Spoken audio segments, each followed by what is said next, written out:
Boy, the trailer for The Evil Dead Rise just dropped today. My God! Okay, it's happening. Everybody stay calm. What's the procedure, everyone? What's the procedure? Stay calm! And after it was first announced back in 2019, and with almost 3 years with no real concrete news about it surfacing, and almost thinking that this may never happen, we finally got the first look at the 5th edition to this cult classic franchise and my all-time favorite blood-drenched cabin in the woods horror medium. Oh, gee, what was that? It was frightening, wasn't it? It was horror.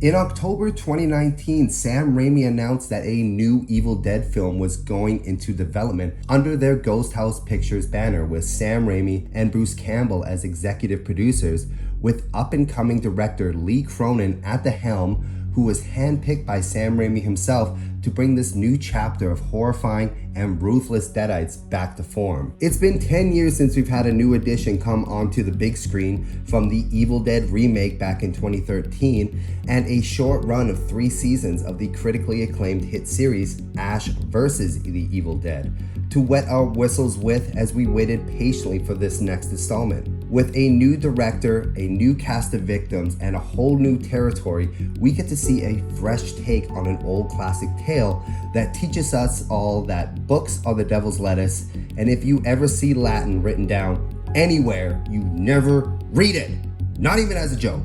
Little is still unknown about the overall plot about this movie, like how it relates to the 2013's Evil Dead, or how the Necronomicon made its way to the big city. But what we know so far is that this is a story that centers around 2 sisters.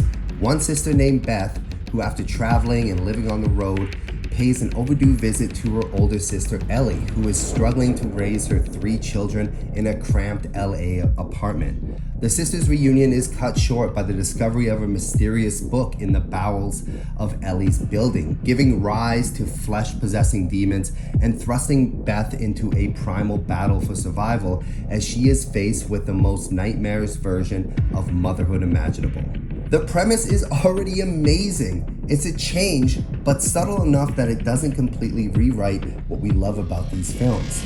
Ash Williams isn't present in this film, and the cabin in the woods has been removed, which are 2 iconic elements to what Evil Dead is. But writer and director Lee Cronin said in an issue of Total Film magazine that the movie does have the book and an extraordinary amount of vicious Deadites, so I was pretty comfortable making that move. It still needed to maintain that level of claustrophobia, he continues, and that translated really well from the cabin into an urban environment. This is about a family in a rundown building stuck in their apartment, so it follows the same rhythm but puts it in a more contemporary space. This just proves that Lee already knows exactly what this franchise is all about and what sets it apart from other horror films. It's not about the dilapidated shack in the forest or about a one-armed shotgun blasting, chainsaw wielding pretty boy with hilarious one-liners. See this? This is my boomstick! It's about the unescapable and relentless evil presence that physically and psychologically torments its victims, possesses them, and drives their nails so deep into their skin, and if they can't brutally and horribly tear you to shreds, then they will find that inner personal thing that connects you to one another to manipulate and warp it until you lose your mind entirely. And that's where the reunited sisters and the mother barely hanging on fit so perfectly well into this scenario. There are multiple ways I could already see where the Deadites take full advantage of their vulnerabilities and twist it, and that's what this is. This is not a slasher chasing you down the halls. It's not a one big creature they need to overcome and fight at the end. It's a force of nature that cannot be stopped and will not stop until everyone is killed in the most sadistic way possible.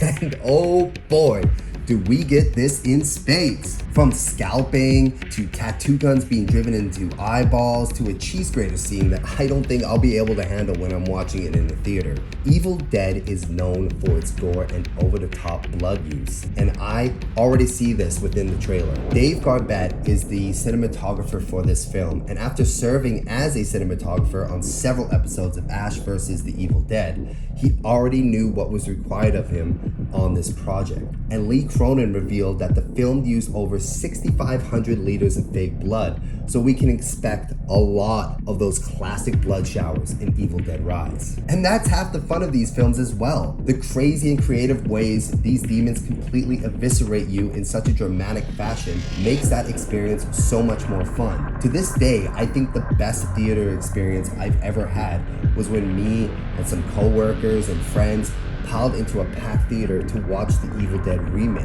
The energy was something I just can't describe. And as we all sat there and watched this insane horror show happening in front of us. The past couple years have given us some amazing horror films, from Jordan Peele's sci-fi edition Nope, to the platform-changing masterpiece Barbarian, to James Wan's love letter of a horror film Malignant, to the box office smash sequel Terrifier 2. It has seriously been a great time for horror fans, and I believe this new addition to the iconic Evil Dead world will be an incredible watch. And I honestly can't wait to hit the theaters with my best buds to scream, laugh, turn away in disgust, and just cheer as our favorite Deadites tear apart another set of unsuspecting victims.